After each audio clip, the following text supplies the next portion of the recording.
नमस्कार, मैं विजय अड़ीचवाल।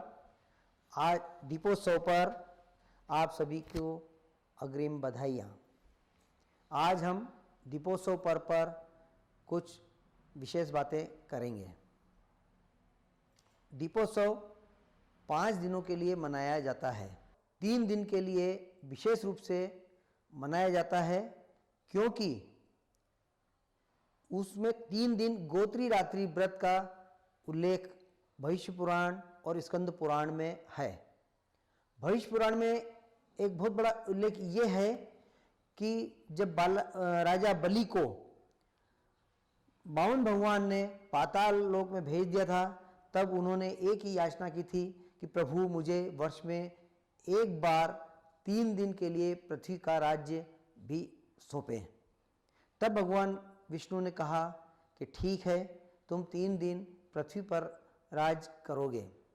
वह 3 दिन धनतेरस, चौदस और अमावस्या दीपोत्सव वाला दिन था। चौथे दिन जो अन्नकूट है, उस दिन राजा बलि की पूजा का उल्लेख पुराणों में है। अब मैं आपको वह रोचक जानकारी देना चाहता हूं जो स्कंद पुराण में उल्लेखित है।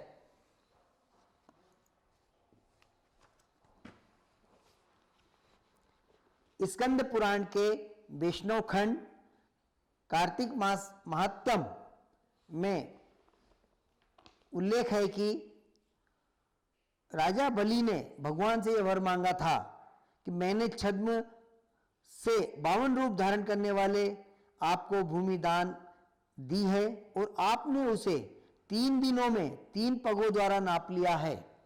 अतः आज से लेकर 3 दिनों तक प्रतिवर्ष पृथ्वी पर मेरा राज्य रहे। उस समय जो मनुष्य पृथ्वी पर दीप दान करे, उनके घर में आपकी पत्नी लक्ष्मी स्थिर भाव से निवास करे। दैत्यराज बलि को भगवान विष्णु ने चतुर्दशी से लेकर 3 दिनों तक का राज्य दिया है। वर्ष में एक बार राजा बलि इन 3 दिनों तक पृथ्वी पर राज्य करते हैं। उनकी बहन लक्ष्मी 3 दिन तक पृथ्वी पर ही निवास करती है। उस दौरान माता लक्ष्मी के स्वागत में सभी भारतवासी दीपदान करते हैं और उसी चतुर्दशी को देवी महारात्रि का प्रादुर्भाव भी हुआ था।